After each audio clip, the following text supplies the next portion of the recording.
Shalom, damai di hati, saudara-saudaraku yang dikasihi oleh Tuhan kita Yesus Kristus.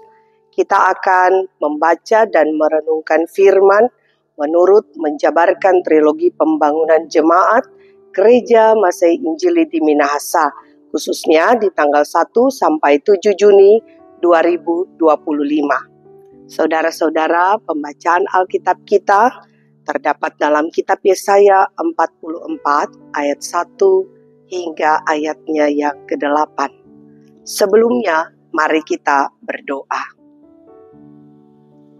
Ya Tuhan Allah, kami memuji dan memuliakan nama-Mu, karena karya kasih kebesaran-Mu selalu nyata bagi kami, terlebih bagi setiap umat yang selalu mengandalkan dan menaruh harapan hanya kepada Tuhan.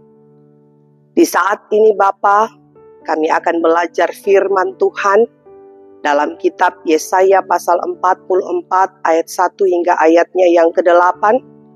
Perenungan memulai bulan yang baru, bulan Juni tahun 2025.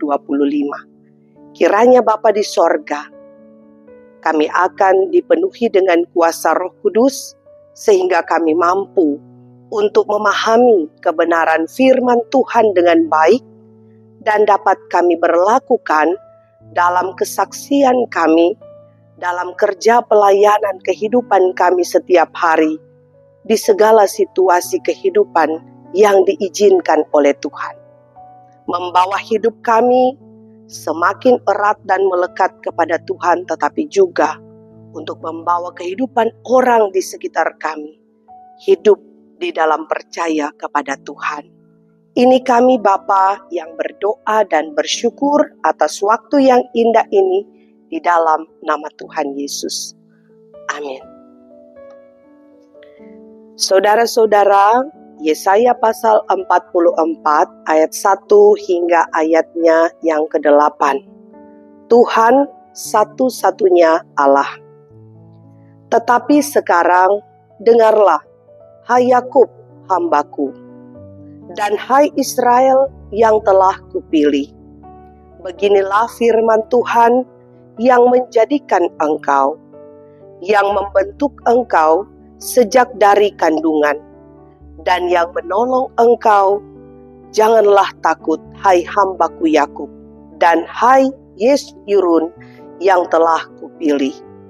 Sebab aku akan mencurahkan air ke atas tanah yang haus, dan hujan lebat ke atas tempat yang kering. Aku akan mencurahkan rohku ke atas keturunanmu, dan berkatku ke atas anak cucumu. Mereka akan tumbuh seperti rumput di tengah-tengah air, seperti pohon-pohon gandarusa di tepi sungai. Yang satu akan berkata, aku kepunyaan Tuhan. Yang lain akan menyebut dirinya dengan nama Yakub. Dan yang ketiga akan menuliskan pada tangannya kepunyaan Tuhan dan akan menggelari dirinya dengan nama Israel. Beginilah firman Tuhan, Raja dan Penebus Israel, Tuhan semesta alam. Akulah yang terdahulu dan akulah yang terkemudian. Tidak ada Allah selain daripadaku. Siapakah seperti aku? Biarlah ia menyerukan. Biarlah ia memberitahukannya dan membentangkannya kepadaku. Siapakah yang mengabarkan dari dahulu kala hal-hal yang akan datang? Apa yang akan tiba? Biarlah mereka memberitahukannya kepada kami. Janganlah gentar dan janganlah takut, sebab memang dari dahulu telah kukabarkan dan kuberitahukan hal itu kepadamu. Kamulah saksi-saksiku. Adakah Allah selain daripadaku? Tidak ada gunung batu yang lain, tidak ada kukenal. Demikianlah pembacaan firman Tuhan. Saudara-saudaraku yang dikasihi oleh Tuhan, kitab Yesaya berisi firman Allah yang disampaikan oleh Nabi Yesaya bin Amos mengenai Yehuda dan Yerusalem. Yesaya menitik beratkan kepada kepercayaan kepada Allah dalam keadaan yang paling sukar sekalipun. Ia diutus untuk bernubuat dalam kemunduran iman orang Israel. Nubuatan yang diucapkan oleh Nabi Yesaya berisi tentang ancaman atau penghukuman, tetapi juga berisi tentang pengharapan, sesuatu yang memberi harapan bahwa Allah akan selalu menyertai ketika mereka menghadapi musuh dan ketika mereka mengharapkan keselamatan dari situasi-situasi yang berat. Kitab Yesaya terdiri dari 3 bagian. Yang pertama, Proto Yesaya, terdiri dari pasal 1 sampai 39, dan yang kedua Deutero Yesaya, pasal 40 sampai 45, dan bagian yang ketiga Tirto Yesaya, pasal 56 sampai 66. Bagian yang pertama dari kitab Yesaya adalah ditujukan kepada umat, di mana Nabi Yesaya pada waktu itu menentang Raja Yehuda yang bersekutu dengan Mesir untuk menghadapi ancaman Asyur. Saudara, Asyur hendak menaklukkan dan menguasai berbagai wilayah termasuk Yehuda. Ia mau atau Asyur mau untuk melakukan penaklukan dan penghancuran. Asyur melancarkan serangan militer, mengepung Yerusalem dengan pasukan besar. Ancaman pengepungan menimbulkan kekhawatiran besar bagi penduduk maupun pemimpin Yehuda, termasuk Raja Hizkia.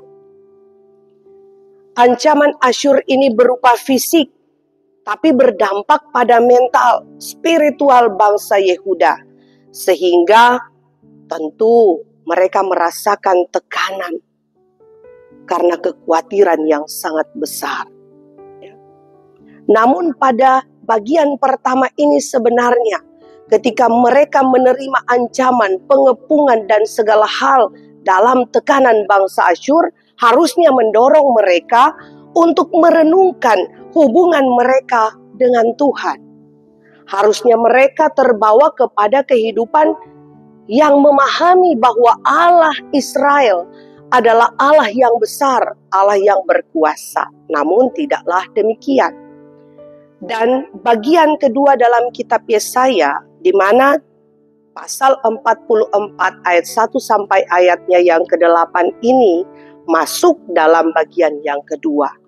Ditujukan kepada orang-orang yang ada di dalam pembuangan di Babel.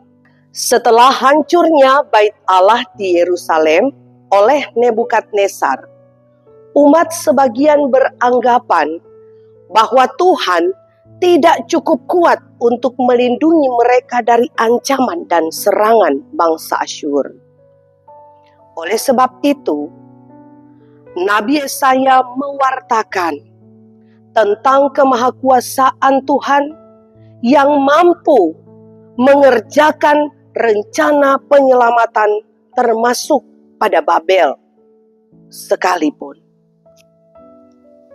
Dan pada bagian yang ketiga, pasal 56 sampai 66 ditujukan pada umat yang telah pulang dari pembuangan di Babel.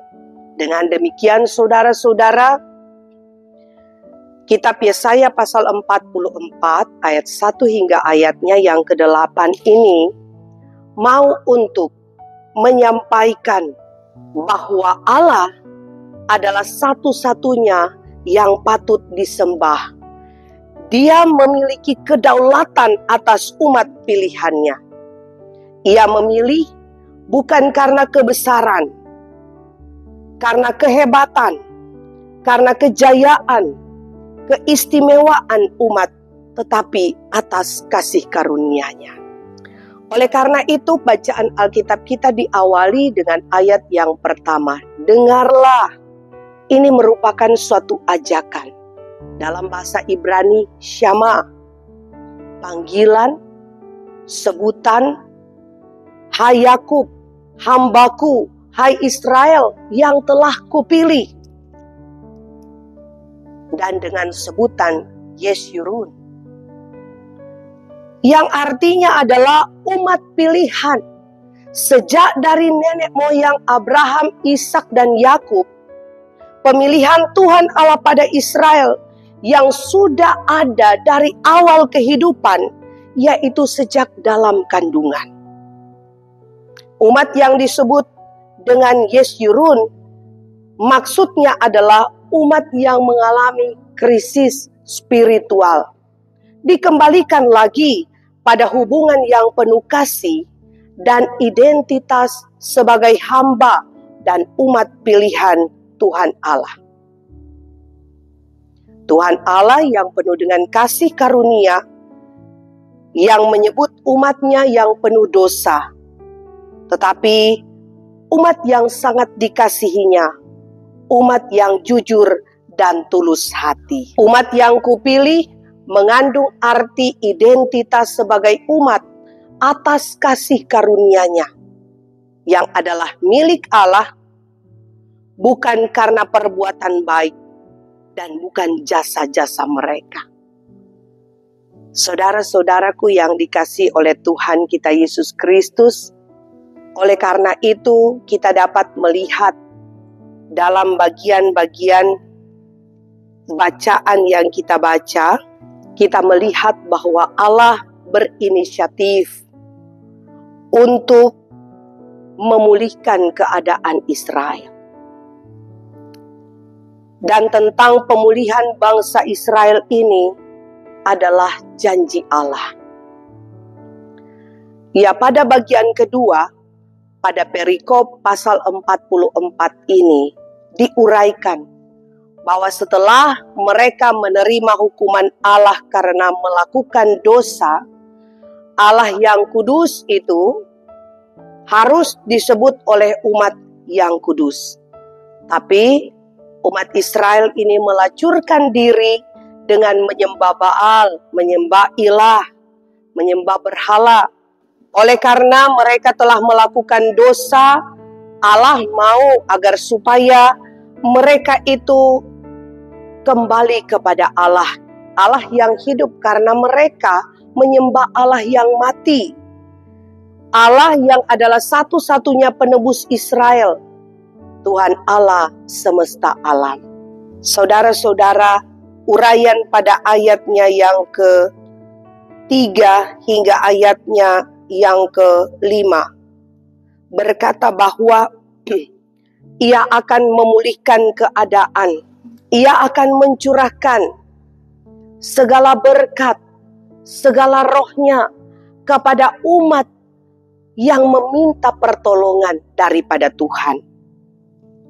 Tetapi dalam bagian Alkitab ini kita melihat bahwa ayatnya yang ke-5, ternyata bukan saja umat yang merasakan akan kebaikan Allah, akan berkat Allah, akan pertolongan Allah, tetapi yang lain juga akan menyebut diri mereka dengan nama Yakub, dan bahkan mereka akan memberikan pernyataan bahwa kepunyaan Tuhan dan menggelari diri mereka dengan nama Israel.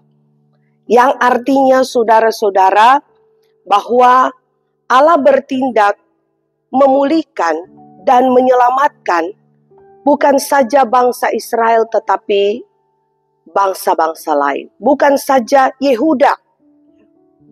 Tuhan penolong dan penyelamat. Dan pada ayatnya yang ke-6 dan sampai ayatnya yang ke-8, bagian Alkitab ini, ayat ini mendeklarasikan dengan tegas bahwa Akulah yang terdahulu dan akulah yang terkemudian. Tidak ada Allah lain selain daripada aku. Jelas bahwa Allah tidak menghendaki ada Allah lain, ada kekuatan lain yang dipercaya oleh umat, sehingga mereka sujud menyembah dan meminta pertolongan kepada Allah dan ilah lain itu. Sehingga saudara-saudaraku yang dikasihi oleh Tuhan kita Yesus Kristus, Allah sendiri pun berkata bahwa siapa yang seperti aku, menegaskan tentang otoritas Allah. Ya. Biarlah ketika ada yang mau membandingkan dia dengan kekuatan atau pribadi yang lain atau sesuatu yang lain, dalam ayatnya yang ke-7, biarlah ia menyerukannya, biarlah ia memberitahukannya, biarlah dia membentangkannya kepadaku. Ya. Di sini juga mengatakan bahwa kalau ada dari dahulu ya, dapat menyampaikan, dapat mengabarkan hal-hal yang akan terjadi pada masa yang akan datang, biarlah mereka memberitahukannya kepada kami. Oleh karena itu, bagian Alkitab ini mengingatkan bahwa Allah yang mereka sembah, yang mereka banggakan, yang mereka mencarikan pertolongan adalah Allah yang tidak sama seperti Allah Israel. Dan oleh karena itu, ayatnya yang ke-8 berkata, bangsa Yehuda adalah bangsa yang harus bersaksi, karena di dalam bagian Alkitab ini berkata, jangan gentar, jangan takut. Dari dahulu kukabarkan dan kuberitahukan hal itu kepadamu, dan kamu adalah saksi-saksiku. Jadi bangsa Yehuda ini adalah bangsa yang harus bersaksi tentang perbuatan-perbuatan besar, dahsyat Tuhan yang telah terjadi pada dahulu kala. Dan dialah Allah yang telah berjanji untuk memberikan pemulihan dan keselamatan bagi umat Israel. Dan dia akan mengerjakannya dengan nyata bagi bangsa Israel atau umat Yehuda. Saudara-saudaraku yang kekasih di dalam Tuhan, artinya adalah bagaimana mereka akan menikmati keadaan yang baik. Seperti tanah yang kering akan menerima air. Seperti pada bagian Alkitab ini akan memberikan hujan yang lebat ke atas tempat yang kering. Dan mencurahkan roh atas keturunan dan berkat anak cucu. Dan karena itu saudara-saudaraku yang kekasih di dalam Tuhan, bagian Alkitab yang kita baca pada saat ini adalah bagian yang mau mengajak kepada kita untuk merenungkan apa makna bagian firman untuk kita, jemaat Tuhan, di bulan ini, tepatnya pada tanggal 12 Juni, kita akan merayakan hari pekabaran Injil dan pendidikan Kristen masuk ke tanah Minahasa, sudah berusia 194 tahun.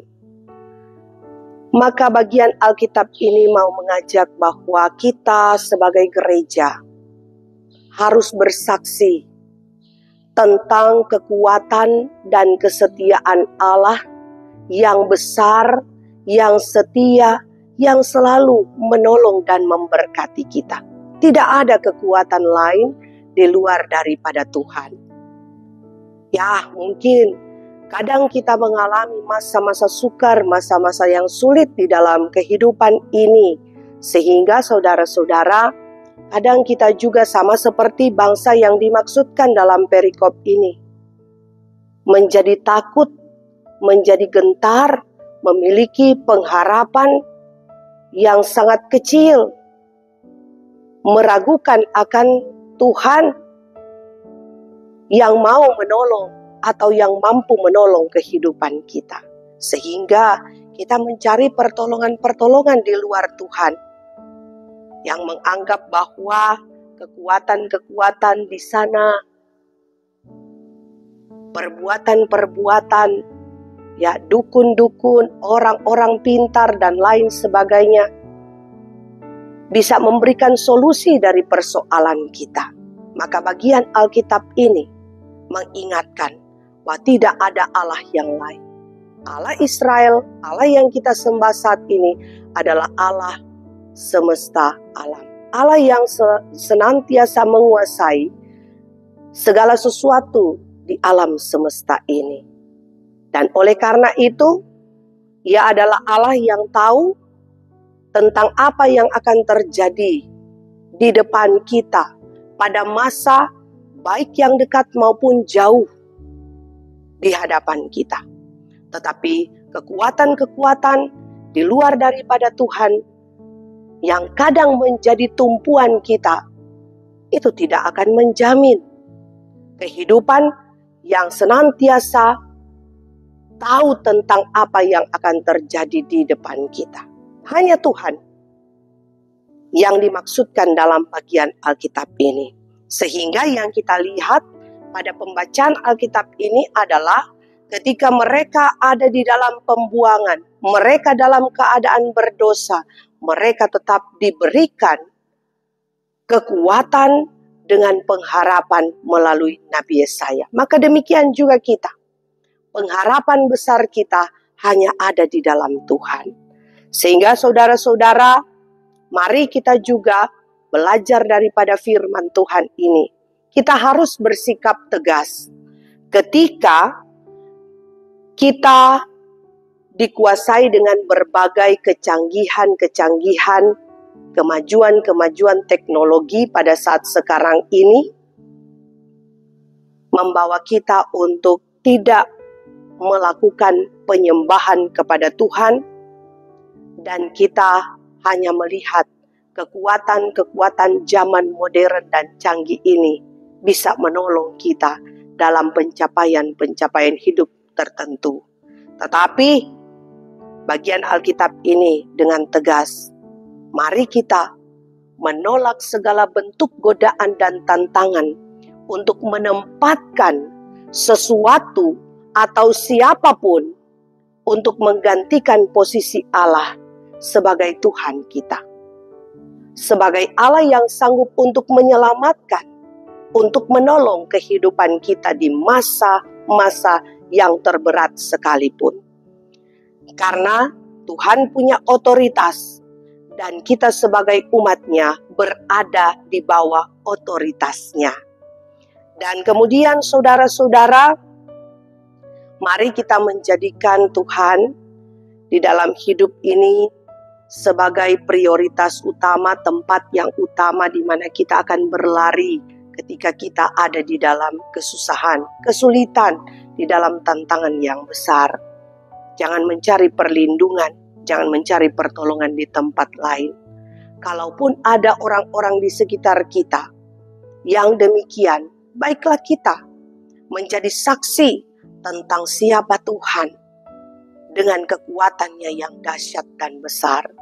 Jangan kita biarkan mereka memilih, menentukan sikap untuk terbawa arus dengan kecanggihan, dengan apa yang ditampilkan melalui media-media sosial, bahwa ada keajaiban yang terjadi, tetapi padahal tidak seperti itu, sehingga saudara-saudara kita menjadi saksi yang menyelamatkan orang lain. Karena kembali percaya ataupun berpegang teguh kepada keyakinan akan kemahakuasaan Tuhan. Dan saudara-saudara, ingatlah selalu bahwa kita adalah umat Tuhan, sebagaimana bangsa Yehuda. Mereka itu adalah umat yang memiliki identitas yang sangat jelas. Dari bacaan ini, mulai dari ayat 1 disebutkan, hambaku yang kupilih. Saudara-saudaraku yang kekasih, berikutnya adalah bagaimana kita harus benar-benar menjaga identitas kita. Identitas kita berbeda dengan dunia ini dan harus benar-benar nampak dalam segala perkataan, pikiran, dan perbuatan kita setiap hari. Baik itu orang-orang tua tetapi juga orang-orang muda. Sehingga kita boleh menjadi saksi yang benar di dalam dunia ini. Ingatlah saudara-saudara, keselamatan yang dikerjakan oleh Tuhan Allah di dalam bacaan Alkitab ini memang diperuntukkan kepada bangsa Yehuda, umat pilihannya.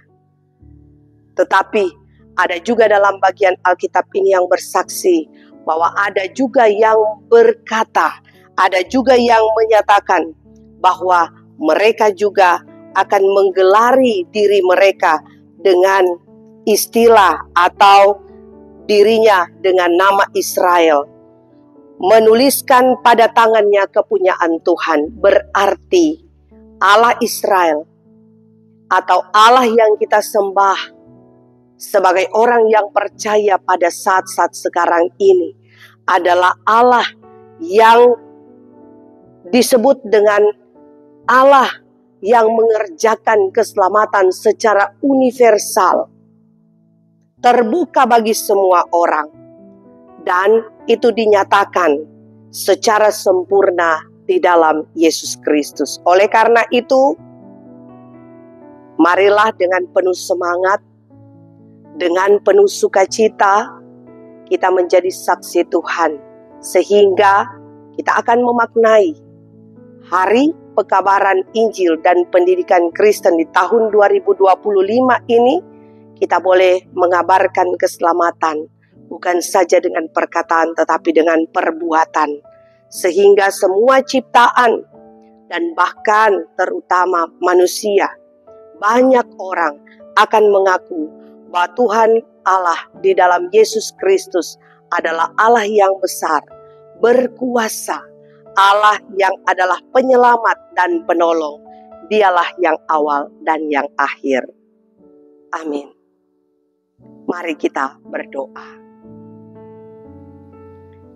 Terima kasih ya Tuhan Allah atas penyertaan-Mu ketika kami boleh membaca dan merenungkan firman Tuhan. Kami boleh diberikan pemahaman, kami boleh dikuatkan, kami boleh dihiburkan melalui perenungan firman di saat ini. Oleh karena itu Bapa, kami diajak untuk senantiasa selalu menyembah Tuhan.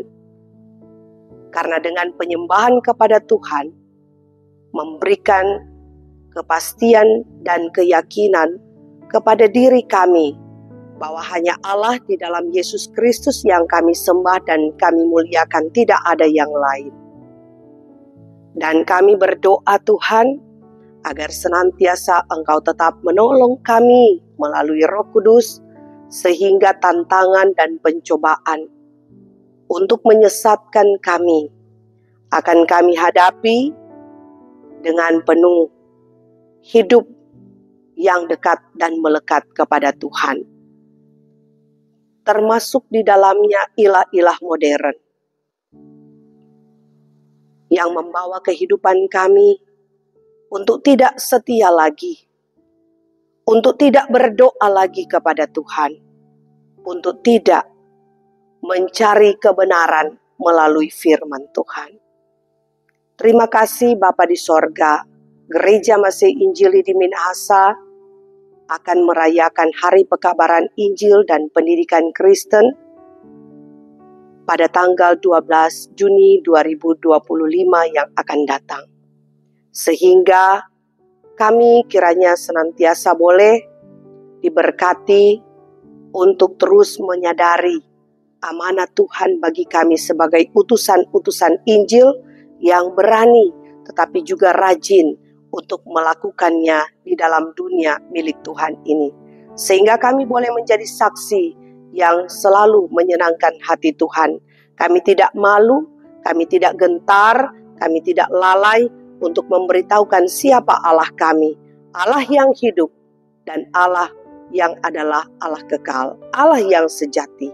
Karena itu Bapa di sorga, terima kasih. Ini kami yang berdoa dan mengucap syukur kepadamu. Di dalam nama Tuhan Yesus kami berdoa. Amin. Demikianlah saudara-saudara, pembacaan dan perenungan kita di saat ini. Tuhan Yesus memberkati kita. Amin. Shalom. Damai di hati.